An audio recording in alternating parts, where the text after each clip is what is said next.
The WNBA continues to brag about physical play. All the while, they have players in this league that is going to get people hurt. Last night, Skylar Diggins came very close to being really hurt. There's a difference between physical play and being downright dirty as hell. And let's be honest, there is precedent for DiJonai Carrington. DiJonai Carrington leads the WNBA in exactly one category this season, and it's not points, assists, or rebounds.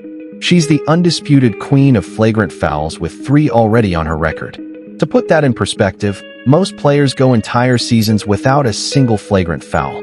Carrington managed 3 in just a little over a month, including hits on Skylar Diggins and Jessica Shepard that had fans calling her plays trash and dirty. Jane, you're always in a dirty play. Jane, once again, here we are today. Oh, Dane, DJ. Remember, this is the same player that poked Caitlin Clark in the eye last year, which swung the momentum during the playoffs when the Indiana Fever faced the Connecticut Sun. The numbers don't lie, and neither do the bruises she's left behind, and now she's facing suspension. Let us know in the comments down below if you think Carrington deserves it. Let's go. And I'm starting to have that feeling when it comes to Dane Carrington and dirty basketball. DiJonai Carrington and flagrant fouls. How come every time I'm watching a flagrant foul, you command the foul? How come every time I'm watching a dirty play, you win the play? DJ, you know what makes a player truly dangerous? When they hurt their own teammates while trying to injure opponents. That's exactly what happened on May 21st when DiJonai Carrington managed to create chaos that left everyone wondering how one play could go so wrong for so many people. The Dallas Wings were facing the Minnesota Lynx, and everything seemed normal until Carrington decided to make her mark. Jessica Shepard was on a fast break looking to score an easy basket when Carrington came flying in from behind. What happened next was pure recklessness disguised as defense. Balls being pushed down court. Applause, yeah. I mean, oh, this will be a better angle of it. I think we'll be able to see how hard the foul is right here. That's a hard foul. And she does get her in the face when she's coming down. Carrington swiped at what she claimed was the ball, but her hand connected directly with Jessica Shepard's face instead. The contact was so violent that Shepard went crashing toward the court, and that's when things got even more ridiculous. Paige Buers, Carrington's own teammate, had to dive in to break Shepard's fall and ended up getting hurt herself in the process. Basically reached around Shepard's body, but the fact that she went for the basketball and for the block really the basketball play. Yeah, it is. And then she ends up getting Shepard in the face, the nose. I don't know which takes precedent. Oh, see, it's the hit the ball, and then it's the pull back. They're showing it on the Jumbotron at a different angle that sort of looked like watch after Carrington goes for the block. Watch her pull back right here. And that's the part that I don't know if you separate that. Let's be real about what we just witnessed.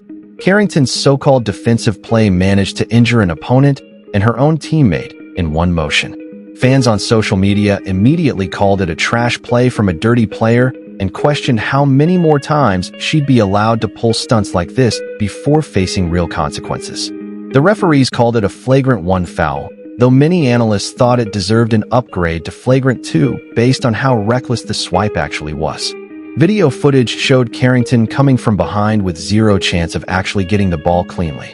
Yet, she still chose to make that dangerous contact. Was it a flag at 1?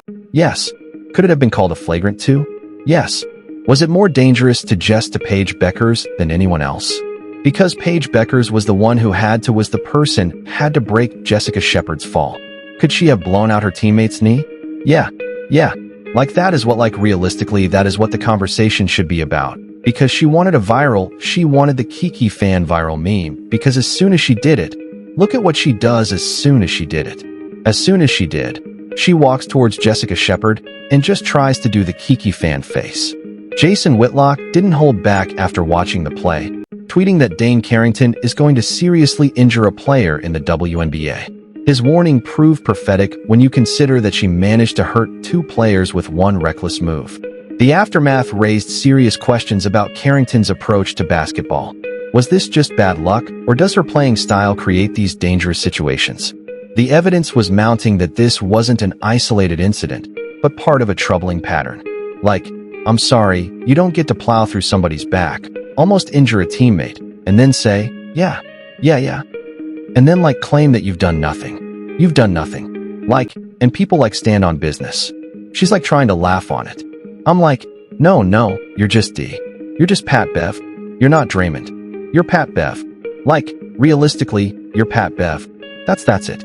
And look, and I mean this when I say this, it was a dangerous play only for Paige. Fans across social media platforms labeled this the most ridiculous flagrant foul of the season. And rightfully so. When your defensive technique puts your own teammates in danger, you've crossed a line that goes beyond competitive basketball. This incident proved that Carrington's reckless style threatens everyone on the court, regardless of which jersey they're wearing. But this wasn't her only controversy from the 2025 season, and it's barely even a month since the season began. How does one player manage to create two separate dangerous situations in a single game? DiJonai Carrington answered that question on June 4th during the Dallas Wings matchup against the Seattle Storm, turning what should have been competitive basketball into a showcase of reckless plays that had fans demanding her immediate suspension. Let's watch it, and this will give us a couple of different angles. Stretches of games. There's a tip. Diggins, who's still fast, gets down the floor, buries it, draws the foul, but is shaken up. The fourth quarter was winding down with under 4 minutes left on the clock. The Wings were trailing and tensions were running high when Skylar Diggins broke free for what looked like an easy fast break layup.